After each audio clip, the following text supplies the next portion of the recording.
Hi, I'm Ted Ohashi. Welcome to Ticker Talk, coming to you today from the offices of InvestmentPitch.com. I'm pleased to have with me today Jeff Berwick, founder of the Dollar Vigilante newsletter. If you're not familiar with Jeff's views on life, liberty, and the pursuit of happiness, let me tell you that if you watch this video, you'll never think about those things the same way again. Jeff, welcome to Ticker Talk. It's my pleasure, Ted. So tell us a little bit about the Dollar Vigilante and how that evolved in your thought processes. Sure. I originally founded Stockhouse.com in 1994, and I went through the whole tech bubble, and at the top of the bubble, my company was worth $250 million, and a few weeks later it was worth nothing. And I actually went around to MBAs and brokers and top-level financial people, and I said, what happened? And they literally just shrugged, and they just said, that just happens sometimes. And I went, that's not a very good answer. I'm sure there's something more to it than that. And I actually bought a sailboat, and I tried to sail around the world. I sunk it in El Salvador, but I kept going, and I went to about 100 countries, and I was just literally trying to figure out what's going on in the world, because you can't figure it out by watching CBC or any mainstream media channel. Those are very not very truthful views of how the world really works. And along the way, I discovered Austrian economics, and that explained what happened. It was all Greenspan had printed so much money for the Y2K thing that he had in his mind. And when that didn't happen, they just stopped printing money. And if you understand Austrian economics, you'll know that when they print a lot of money and then they stop printing money, you're going to have a collapse of some of the areas that had really boomed during their money printing. And so that happened in 2000. And so I started really reading, and I spent about 6-7 years reading. And I was pretty sure there was going to be a housing collapse in the US based on the money printing from Greenspan and Bernanke. And when it happened, I went, wow, I think I kind of understand what's going on here. And so I started writing the Dollar Vigilante and talking about a lot of things I learned over those past 10 years. And this money printing that you refer to, I mean, it's still going on and it's accelerating. I mean, where's that leading us? It's completely accelerated. We're now on QE to infinity with Ben Bernanke. He's now said he's going to artificially manipulate the interest rates at 0% until 2015. And even if he sees some sort of recovery, he's still going to do it. That's what he says. These are all Keynesian Kool-Aid drinkers. Paul Krugman of the New York Times, all these people believe in this completely insane notion that the way that you can help an economy is to counterfeit money. And so all we're trying to do now is, as people, as speculators, is just take advantage of what they're doing. It's going to lead to a complete collapse. And I think it's going to be almost a Soviet Union type collapse. And it's going to happen in the next few years. And it's going to shock the world. And it'll probably be led by the US dollar? Yes, of course. The US dollar is already in a state of collapse. You look around the world, China, Russia, Iran, they're all already moving away from the dollar. If anyone has any sense, they'll move away from the dollar. There's going to be a massive inflation in the US and probably turn into a hyperinflation thanks to people like Bernanke who believe, again, so if things get worse, they're going to print even more money, which is the exact same thing that happens in almost every hyperinflation in history, Zimbabwe, Weimar Republic. For some reason, I don't know if they believe what they're saying or not, but they really only have one thing they can do, and that's print money, so they just do it all the time. But your views go beyond sort of protecting yourself. I mean, you go beyond investing in gold. You go into getting your gold outside of the United States and into safer havens, or what you consider to be safer havens. Tell us a little bit about that. Yeah, that's right. My real view is about freedom and liberty, and we don't have very much of that in the world anymore. This is probably the least free the world's ever been. 100 years ago, you didn't need a passport to even travel. Now you need to show your papers. Almost every Western country, at least, has 30 to 60% tax rates, not including property tax, capital gains tax, dividends tax, sales tax, cigarette tax. It goes on and on and on. most people are slaves, and they don't see it. And my real philosophical background is I want to be free. I don't want someone to rule me. I don't want them to lead me. I don't want them to steal from me.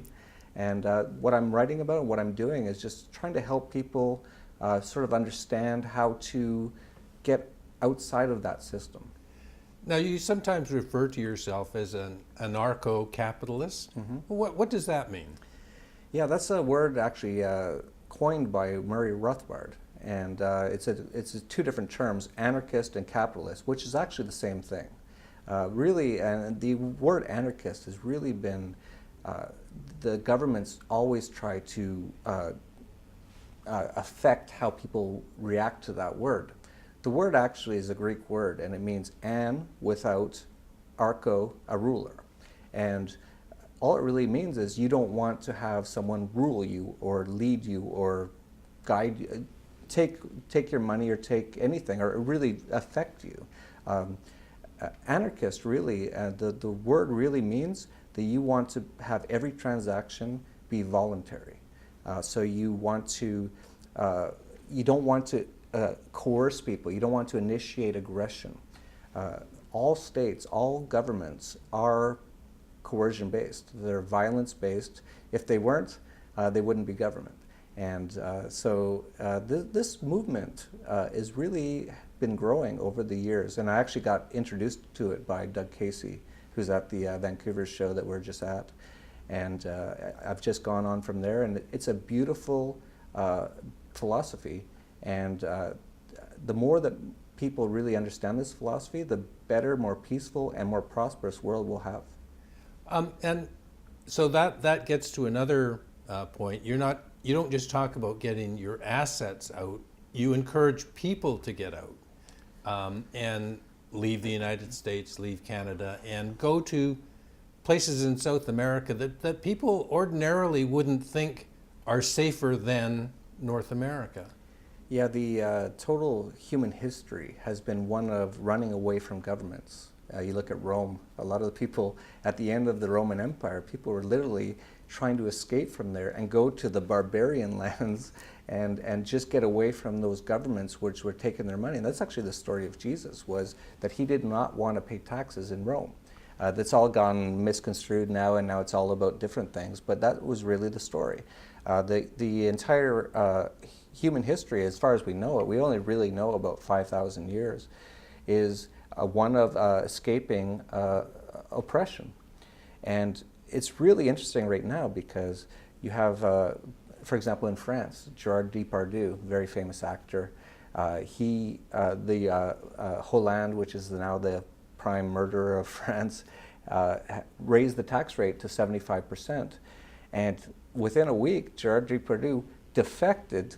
That's a term that used to be leaving the Soviet Union. He defected to Russia to get away from that, where Russia has I believe about an 8% tax rate, and which is still 8% too much. But that's really the story of what's going on right now. And so many people don't seem to realize it. They just sort of accept that they give half of everything they make to this institution, which just destroys that money. It's the biggest enemy of mankind is government. So do you really believe that a large society can get along without some form of government? Absolutely. So many people talk about government and they say, well, without government it'd be chaos, it'd be uncivilized. You look at everyone, for example, we're here in Canada, everyone gets armed robbed every year for 50% of the money they make. And they just sort of accept it. Now you're talking about taxes. Of course. Yeah, extortion, I call it.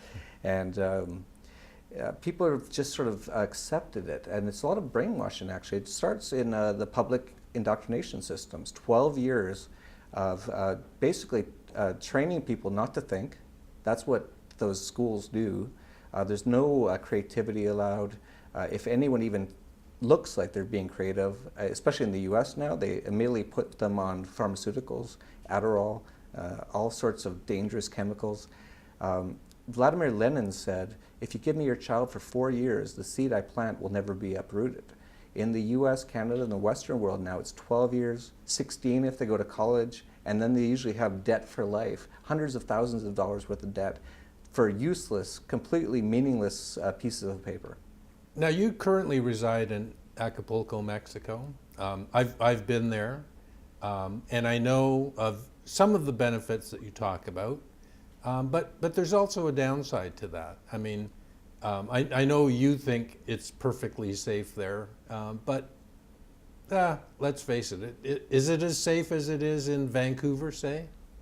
Much more safe, because everyone here every single year is robbed of 50% of everything they earn. Now, don't get me wrong, Acapulco or Mexico is not a perfect place at all. But I live a style of living called permanent traveler or perpetual tourist or prior taxpayer.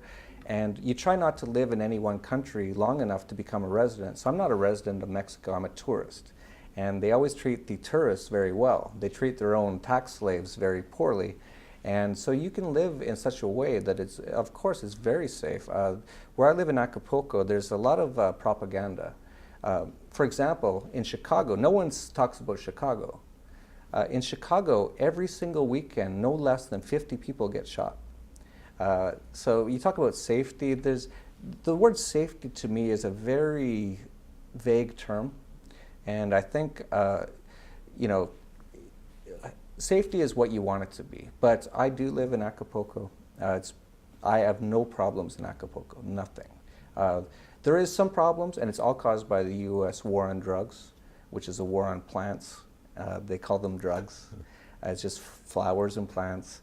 And the U.S. government gives them billions of dollars to go around and shoot up places.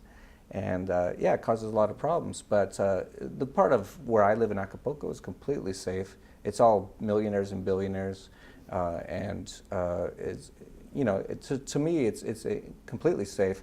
I run the risk when I come to a place like Vancouver every single day of being kidnapped and put in a cage just for simple things like walking outside with a drink or jaywalking. I just crossed the street the other day and everyone looked at me like I was crazy because there was no little white man telling me I could go. There was no cars. I was sure if there was a policeman around, I'd be kidnapped and put in a cage. So to me, this is a far more dangerous place.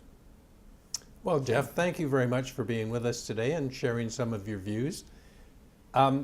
That's part one of my interview with Jeff. In part two, we're going to talk about some of the specific services that he has created or provides to people who are interested in following the philosophy that he's just talked about. So watch for part two of my interview with Jeff Berwick. From the offices of Investment Pitch, I'm Ted Ohashi.